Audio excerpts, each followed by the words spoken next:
Hey guys, welcome back to Spectra Creative. I'm your host, Scott Toy Guru Nightlick, talking all things pop culture with a lot of emphasis on toys. I'm a lifelong toy collector, but also I've worked in the toy industry for 25 years, worked on a lot of lines I collected, and I want to make a video following up on some fan subscriber questions about I call it rumor that's still out there about Hasbro wanting to uh, I guess to sell off the Star Wars license. I mean, that's not technically the term, but sub-license it out.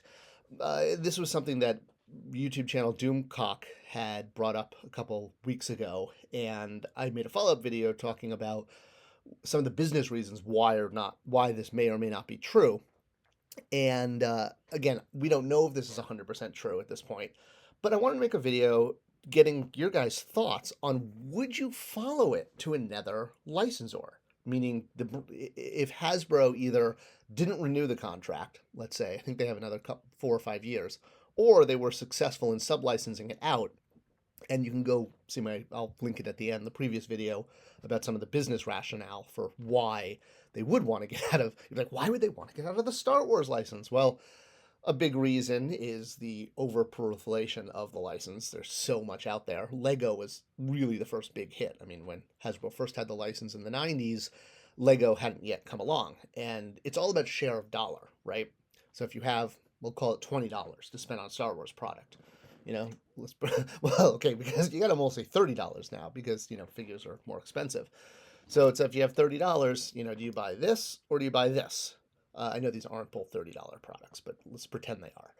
So well, actually, these are both Hasbro. That's a terrible example. I should be showing you two different companies. I don't have one on my desk. Okay, but here's a picture. So yeah, you could say this or that.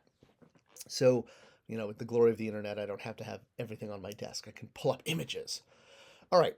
So, yeah, that's a big reason for it. It's just, there's so much out there now. And the big other one being obviously the content.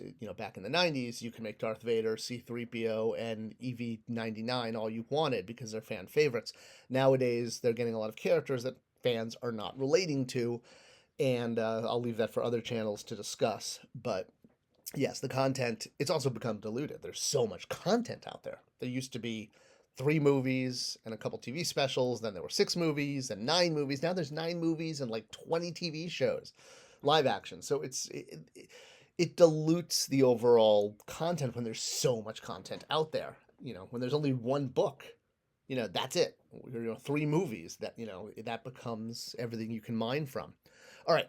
So that's sort of a summary of the previous video about why this rumor might be true. There's definitely major business reasons why a company as large as Hasbro would want to get out of or pass along, not be required to fulfill their minimum guarantee for a license as powerful as Star Wars.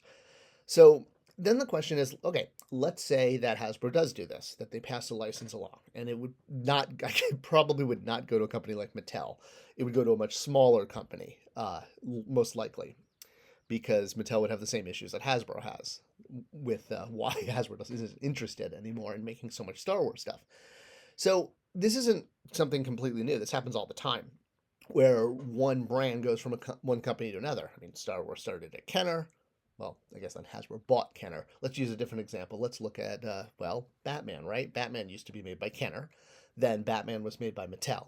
Now Batman is made by McFarlane and Spin Master. They actually split the license up.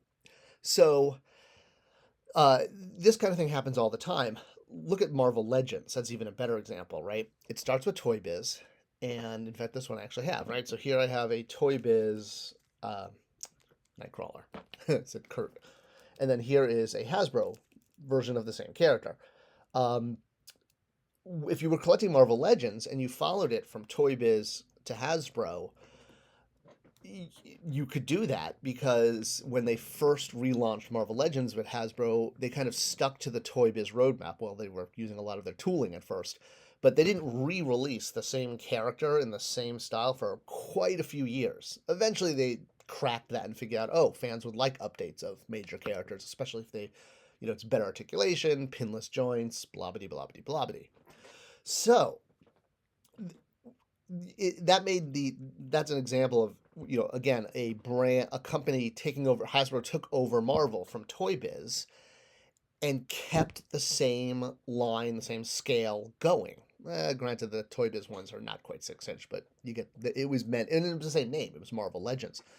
So if another company, let's just say Spin Master Jax, right? Let's pick a smaller mid-level toy company. If they got the Star Wars license from Hasbro as a sub-license, would they continue things like the Black series, like the Vintage series, like the Retro series? Or would they be more likely to just wipe the slate clean and start over? Now, there's different arguments for both. There's a fan base that's very dedicated to these scales and very connected and very invested. Huge shelves of these. So it would be advantageous for a new company to continue in these scales. But even if they did continue in these scales, would they be focusing on the, like Simalu, the imperial dignitary we all want in 3 3/4? Would that be hot on their list? Or would they more likely be interested in maximizing the license and just putting out more Darth Vaders, C-3POs, Yodas, Mandalorians, that kind of thing that, sell to the general public? So for me, I've always been collecting the Kenner Hasbro line, and when Hasbro stops making them, to me, that's kind of my out for 3 3/4, because I would no longer consider that the same line. Much as I really don't look at the Toy Biz Marvel Legends as the same line as Hasbro's Marvel Legends. Some of them are compatible, but a lot aren't. You can't stick a lot of Toy Biz Marvel Legends with Hasbro and have them look the same. Honestly, I think that this Nightcrawler is one of the rare examples, which is why I still have it.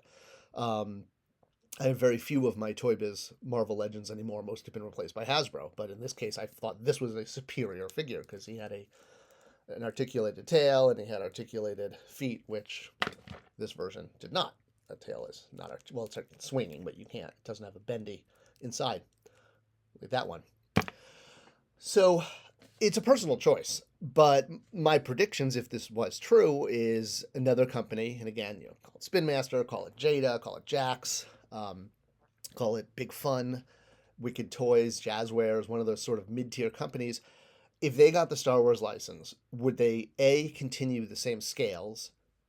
Maybe, probably, but character-wise, they would probably focus on the big guns because they want to make as much money out the gate as possible.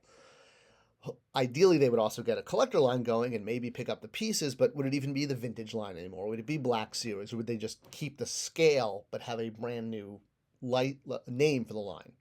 Unlike what Marvel Legends did, where the actual brand jumped companies.